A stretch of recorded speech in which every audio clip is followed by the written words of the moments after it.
he has weapons, but now he doesn't?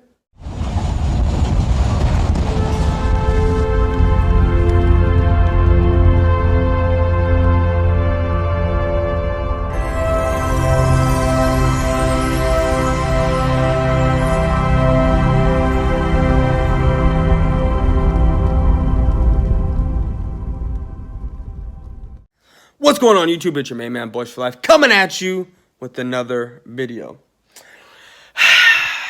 So, all off season, I've been hearing how deep this team is, how great this team is. You know, we're so deep at every position. We're gonna bring waves and waves of D linemen. You know, our cornerbacks are so deep.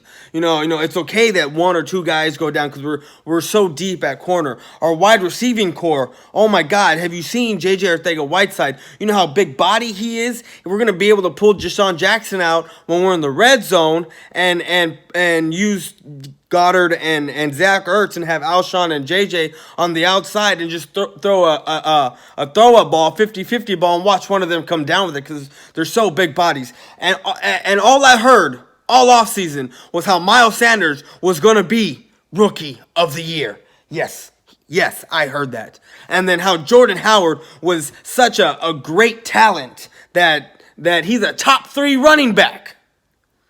But for some reason, the Chicago Bears let him go for a 6th-round pick, but he's a top 3 talent? I don't know about that. They got rid of him because he doesn't fit their scheme on offense. And as you see, he doesn't fit y'all's scheme. But anyway, I came across an interesting quote because this fits the narrative right now of a lot of, I want to say 95% of Eagle video makers or trolls or whatever. They lose Alshon for 2 weeks. Jackson for 2 weeks, possibly 6, if he gets his surgery that he might need. And Dallas Goedert isn't playing this week. He's going to try to play, but he might not play. And if he doesn't, he's probably going to play against the Green Bay Packers. But I came across an interesting quote that I'm going to read to you, and it's going to be right here for y'all to see. So just as I'm reading it, y'all are going to read it. So this is what the quote says. And it's by Mike Kaye, something like that. I'm not sure how you say his last name. But it says, I just think it's weird that you can build up Wentz's weapons as being deep and plentiful compared to the rest of the league.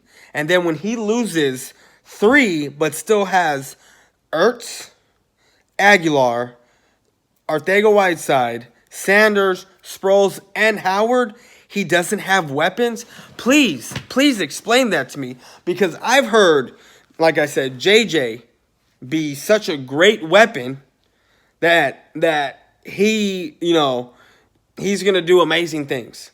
I heard how great Nelson Aguilar was. Now he's getting turned on because he dropped a pass. And yeah, it was a crucial pass, but, y'all were all high and mighty on him last year. Sproles, I know some of y'all were kind of about him coming back, but he is a future Hall of Famer according to some Eagle video makers. So what's the problem? That's a weapon there. You still have the best catching tight end in all of football, right? Compared to, compared to all the other tight ends from according to Eagle fans. And you have the 3rd best running back in the league in Jordan Howard. And y'all still have no weapons. And you have Miles Sanders, a Rookie of the Year candidate in some of y'all's eyes prior to week 1. And he doesn't have any weapons. I just find it funny. Very, very funny. Because, all offseason, I heard how great and how deep your team was. Hell, towards the end of the offseason, y'all had me believing, okay, maybe this Eagles team is something to be reckoned with, okay, they got these weapons. They're going to be deep. They're going to be tough to stop. It's doable, but still, it's going to be a tough team. And you lose 3 guys, and now Carson Wentz doesn't have anybody? He has no weapons? I mean, I'm just trying to figure out, you know, where y'all are coming from, what y'all are talking about, how you can sit there and build up all offseason how great Zach Ertz is, how, good, how far Nelson Aguilar has come along, how excited y'all were for Jordan Howard. Now he's going to pound the rock, and he's going to have over 1,000 yards or over 900 or whatever it is, and be such a great asset to y'all's team, yet y'all don't use him. Some of y'all are happy that Sproles came back, and he's a Hall of Famer, but he's not a weapon. You have Miles Sanders, who you saw in preseason and in OTAs, and was comparing him to a LaShawn McCoy, to a Barry Sanders, the way he dances around. And I sat there and laughed because I said it's fucking OTAs and it's the preseason. But y'all want to sit there and rejoice and sing kumbayas with each other because y'all have such a great team. And now you lose one game and your whole fan base is in dismay, talking about the season's over, how you can't win shit ever. The one Super Bowl was a fluke, which I agree. But still, it makes me laugh to no end how hypocritical every Eagle, maybe 99.9% of Eagle fans are out there. It makes me laugh because there is just a handful of guys that didn't believe the hype of this team. And it cracks me up to see y'all flounder like that. And I get it, it's only week 1, but come on. According to y'all, Wentz has no weapons.